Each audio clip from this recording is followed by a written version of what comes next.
government. Now, I am confident that I have not committed any illegal act. If Mr. Hernandez truly stands by his allegations, I challenge him right now to take a lie detector test with me. Let us settle this once and for all and show the public who is telling the truth. Yun lang.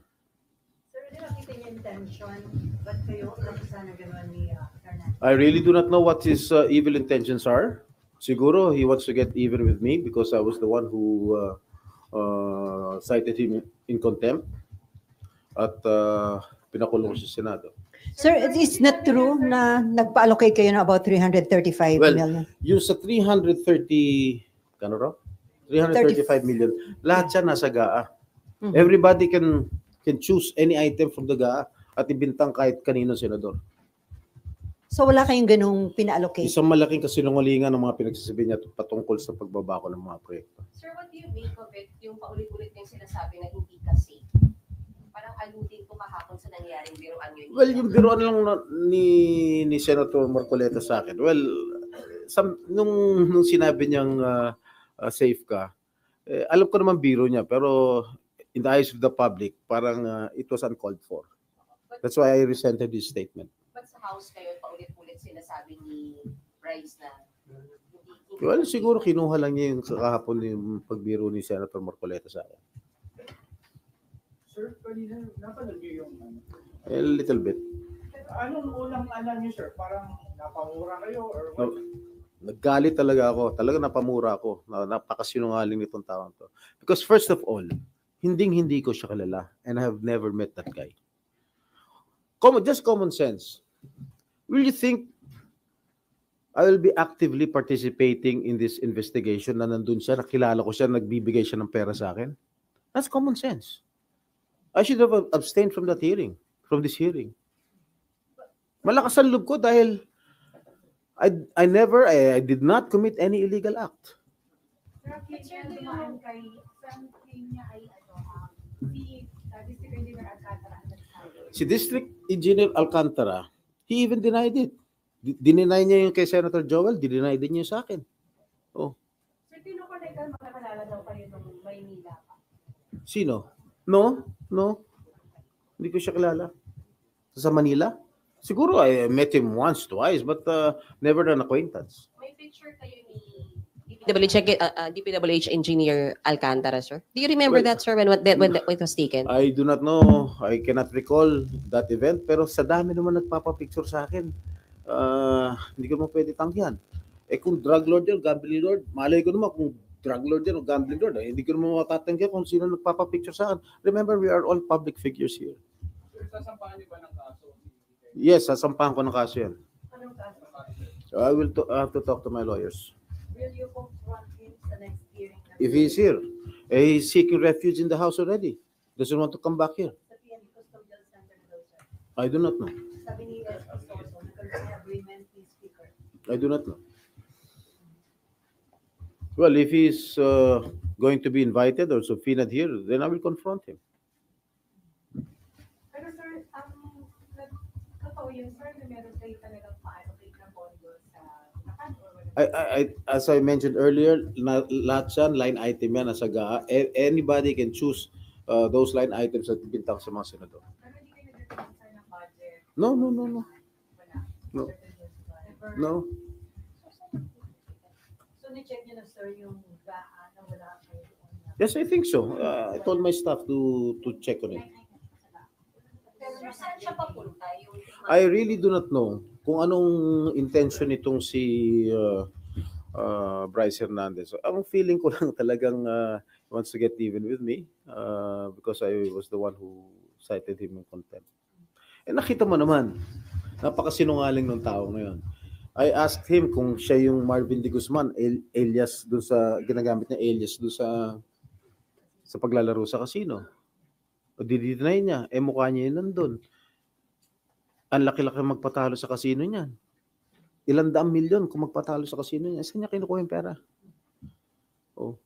Kaya ako naniniwala ako, kahit siguro may ghost project itong Sims, Sims Construction, naniniwala ako na totoo lahat ng sinasabi nito eh. Na nagbibigay siya ng limpak-limpak na salapi doon sa DPWH kay Bryce Hernandez. Eh.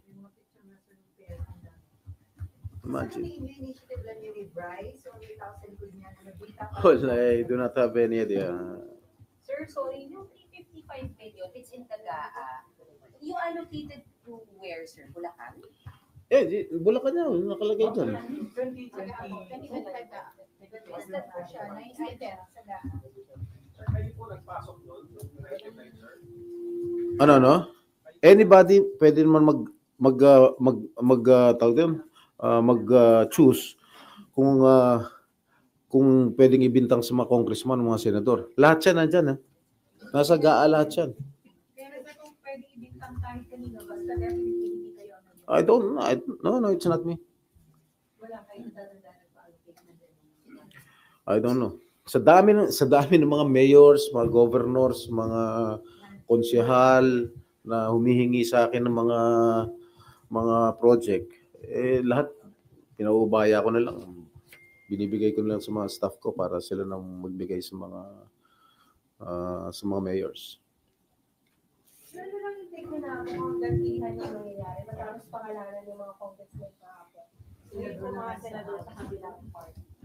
Well, your guess is as good as mine. Baka nagagantihan na lang.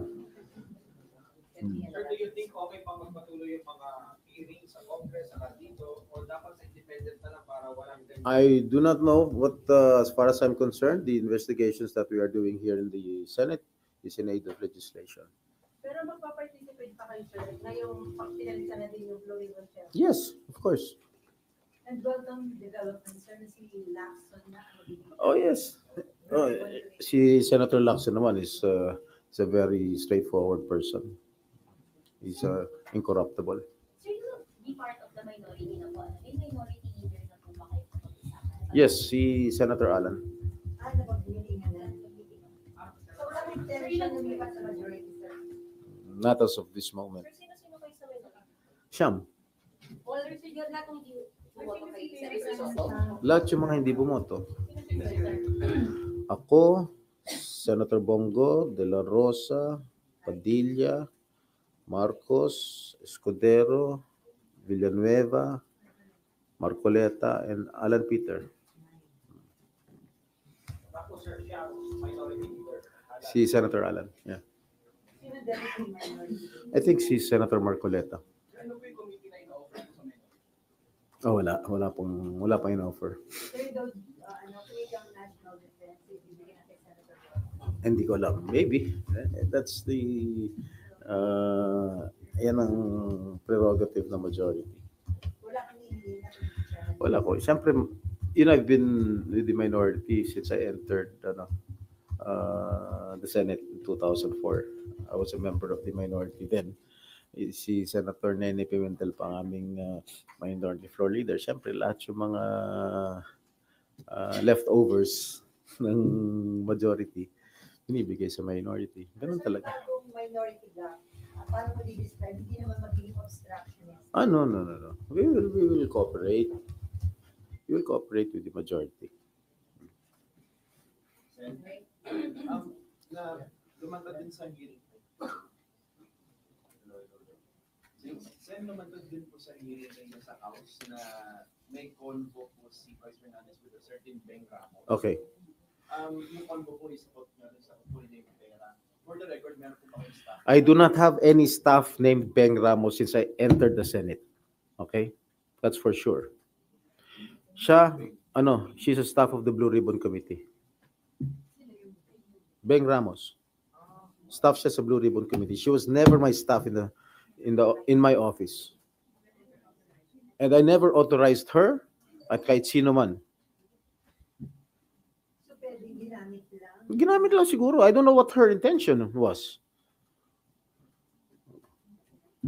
You can check my records in the Senate. Since 2004, when I first entered the Senate, up to the present, wala akong Beng Ramos na empleyado. She's not close to me. Sir, Wait. Oh, I must admit, naging girlfriend siya ng isang staff ko. Tapos. Sir, sino yung BRT chair? Blue Ribbon? Plantilla siya sa... Plantilla sa Blue Ribbon. Hanggang Yes. ngayon, sa Blue Ribbon. Yes. Sa Blue Ribbon. Oo. Hindi ko siya tatanungin, magpapaliwanagan niyo. Gusto ko nga, i-recommend ako ng tanggalin siya rito eh.